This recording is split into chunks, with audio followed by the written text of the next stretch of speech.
The obvious question is always, well, how much does it cost? And the answer is always, well, I don't know. But now we have something that we can refer to from the cost estimating and budgeting standpoint. So this is another big one, right? A big question, of course, is how much is my project going to cost? And it's the hardest question to answer, especially right at the beginning when we have Hmm. almost no information. Yeah. And then throughout the process, sometimes architect says, you know what, I think this will look really cool.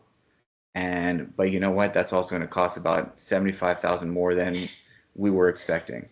So Hmm. now something like a building information model could also carry with it, right, Costing information, costing information. systems information.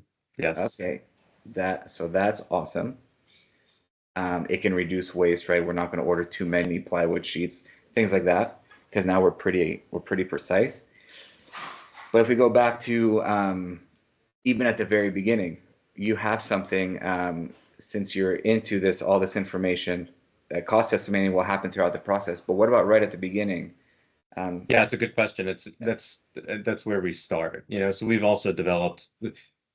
develop little technology widgets, for our customers to try and help drive this alignment early and often. And one of the things that we've developed is a budgeting calculator. So you we answer look at about 60 questions with your customer, where we can discuss things like how much square footage we're building and what's the condition of the lot. Is there an existing house there? And what's your price quality mix? And let's start talking about specifics in the kitchen and the bathrooms and what's going on the outside of the house, and what about roofing and cladding and doors and windows. And the idea is that it gives you this high level budget. It's not an estimate. And this is really important. And I share this with customers. It's not an estimate because we haven't created plans for anybody to estimate yet.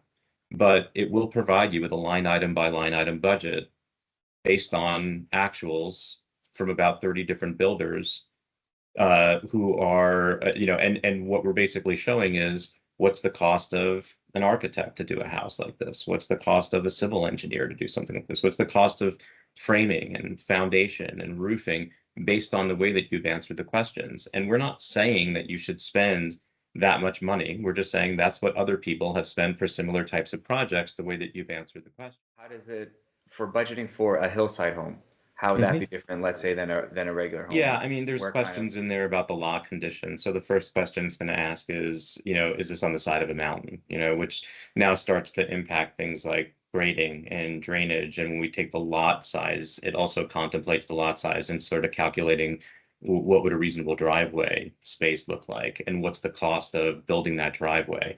It also asks questions like, are there retention needs? And if so, approximately how many lineal feet of retention wall are we going to need, so that we can start factoring that in there as well. So it's designed to do a pretty good job. It's not perfect. What I tell people is it's not perfect. It's designed to get you within 10% of where your actual should land.